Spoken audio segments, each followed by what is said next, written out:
Capítulo 19. El secreto de la abuela me aburría, pero también me convocaba a entender. No había nadie a quien pudiera preguntarle, así que la única opción era subir esa escalerita y seguir en la cúpula revisando todo. En la carpeta con el número 2 también había recortes de diarios, pero eran de deportes. Eso me pareció aún más raro.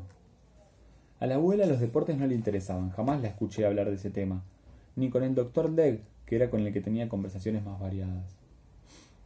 Esos artículos estaban desprolijamente pegados, muy distintos a los otros. Los leí uno por uno, buscando algo que me llamara la atención. Hasta pensé que mi padre era deportista y por eso buscaba su nombre entre tantas palabras sin sentido. Traté de separar dos páginas que se habían pegado y debajo de los recortes pude ver la letra redonda de la abuela. Recién ahí me di cuenta. Estaban así porque tenía que despegarlos. Debajo de las noticias deportivas, la abuela contaba lo que no decían los diarios. Allí estaba la pieza difícil del rompecabezas que tenía que armar. Tuve que despegarlos despacio para que no se rompieran las hojas, y eso me llevó mucho tiempo. Por eso la abuela había insistido tanto para que aprendiera a leer letra escrita a mano. ¿Cuánto tiempo había planeado la abuela contarme todas esas cosas? Pasó demasiados años esperando a que creciera. La abuela me explicaba detalladamente que estaba prohibido hablar de estos temas, que era peligroso. Me pedía que fuera prudente, que no lo comentara con nadie, ni siquiera con mi tío. Decía que después de leer la carpeta, volviera a pegar los recortes deportivos con cuidado. Y aquí sí empecé a notar que lo que había leído hasta ahora tenía que ver con lo que les pasó a mis padres.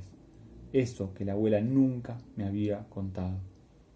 Mi papá estaba en una agrupación política que trabajaba en contra de ellos. Trabajaba en contra para dar a conocer lo que querían ocultar. Trataban de informar a la gente sobre cómo se perdían los recursos naturales, mientras la deuda extrema de nuestro país crecía todos los días.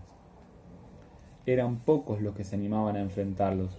Mis padres se habían conocido en esa agrupación política y estaban muy comprometidos, convencidos de que unos pocos perjudicaban el futuro de muchos. Cuando vos naciste, escribió la abuela, cuando vos naciste, tu padre sintió que tenía que trabajar aún más para que tuvieras un mundo distinto. Y ese fue el principio del final. Eso me había escrito la abuela. Como cada tarde, la oscuridad me encontraba en la cúpula, leyendo hasta que el hambre me ganara. Tendría que esperar al día siguiente para saber a qué final se refería la abuela.